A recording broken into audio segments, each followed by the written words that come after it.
substantially over years, and now we are having, I'm talking about broader issues, not only vaccines, but also for pharmaceuticals. And unfortunately, the capacity to conduct those clinical trials at a standard which we just heard from Seth is not adequate. There is huge gap, in fact, at all levels, not only at the investigators level and clinical trial conduct level, but also at the regulatory capacity level, where we have to scale up if we are serious about having quality built into the research, the applicability and usability of this research by the other countries. And that is a big another step in which we as international partners are certainly looking how to best support collectively and bring this expertise and knowledge into India. But what is important is also to think about, there are some issues raised about affordability and how do you scale up the use of these vaccines, etc.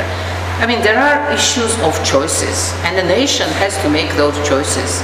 If we look at public investment in health or public expenditure in health at the current level, even with the doubling up which is going to come with the 12th five-year plan, is not really enough to meet these ambitions that we are talking about. So that is also a bigger choice. How much do you want to invest in health versus investment in the other places? And we have plenty of examples all over the world where this has made a big difference, where investments have been going up in the right direction. Then, if you look at the health in itself, suppose you get this money anyway, there is a big money there.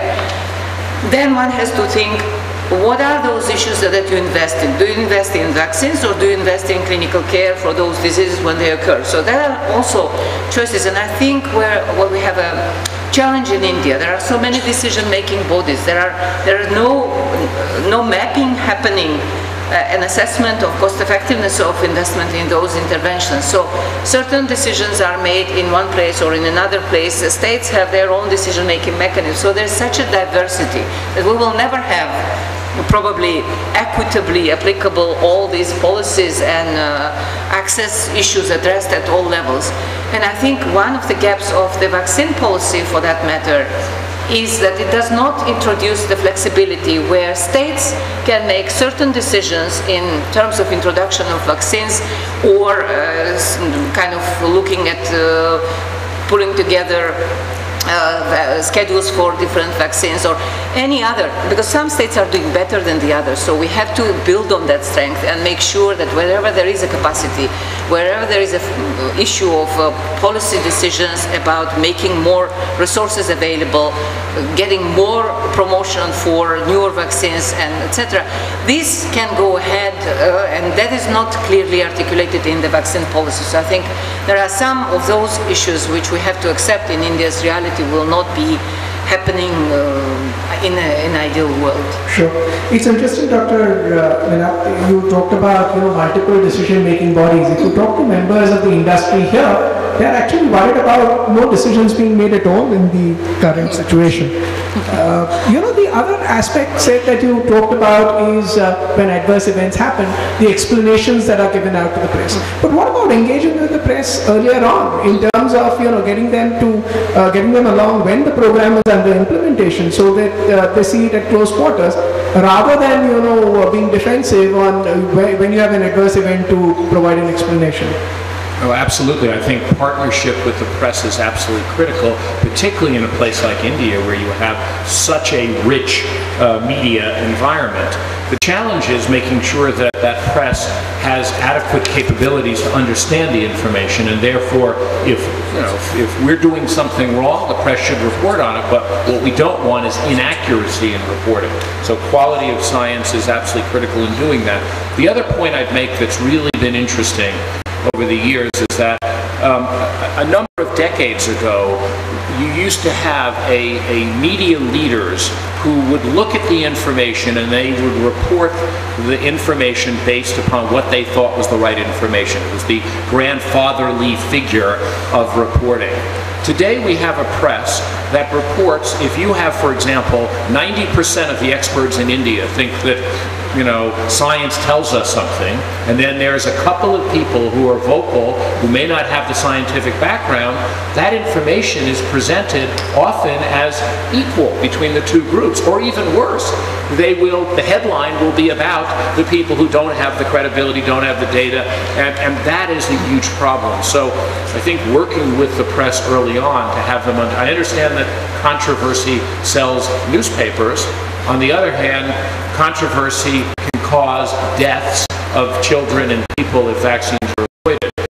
And this isn't only an India problem. I'll remind the audience here that in France this year, there were 14... So how do you see competition coming from China? Will the Indian industry be able to live up to it? So one is just perhaps a clarification, which was last year the Chinese NRA received qualification. So it stands to follow that a lot of the companies in China will now at least have the ability to, should their quality systems be up to mark, be able to pre-qualify their vaccines. I think there are two fundamental differences in this India-China debate, and a lot of it has to do with business practices as well. A lot of the Chinese companies receive a lot of subsidies from the China government, especially towards power, water, and critical utilities that go into the fixed costs of the vaccine side of the business. I think it's going to be extremely challenging for India to compete with China in the same breath of those subsidies existing. So that from a pure business perspective, it's not a level playing field. The other thing though, and here's a great advantage in China, is innovation is being spurred by both counts. Tremendous amount of resources being invested into just academic institutions to spur R&D, to spur development. But China immunization policy is remarkable.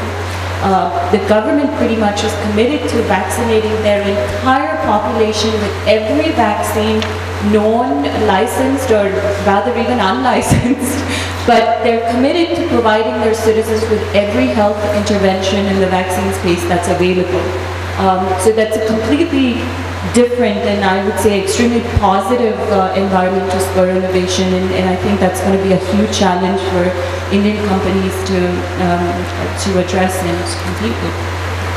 I'm going to take a picture. I think you just made a very, very important point. For India to continue to be the world leader, it is not a good thing that you're making 40% of the vaccines for the world by volume, but that, here in India, that you have the largest number of unimmunized children in the world. And so I think having the industry, having the broader science community join the voice of why that is not an acceptable thing. It never should be acceptable from a moral, ethical, equity, all of the other reasons we talk about. But what Mahima has just said is that, if the competitor countries are going to say, look, we're going to use the science to protect our children and we're going to drive innovation, and when new products come out, we're going to drive to getting those out, by definition, they will do better in that space. Can I say something? Please. On China.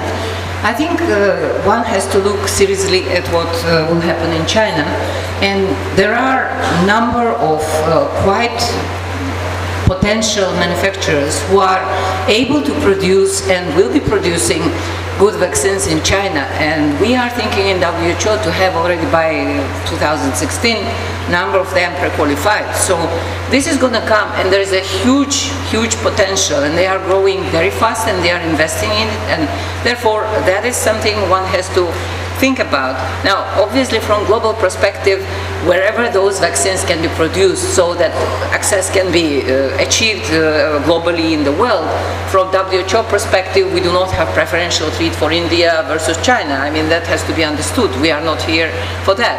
However, what we are saying is that you have already advanced ahead in India, and therefore if you are smart, you can build on that and go ahead and capture new markets and scale up your production, etc., with parallel scaling up of the quality assurance mechanisms in the production, and therefore you can retain your competitiveness if actions are taken, if they are taken now and in a consolidated manner by good understanding of what is the industrial interest of this country.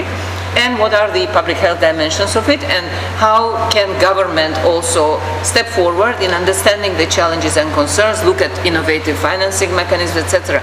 So it is about the bigger picture and bigger gains for the country as a whole. Otherwise, if it is going to be lost, then China is not going to let it go away anywhere else. So I think this is a reality in which we all have to understand the consequences for this country.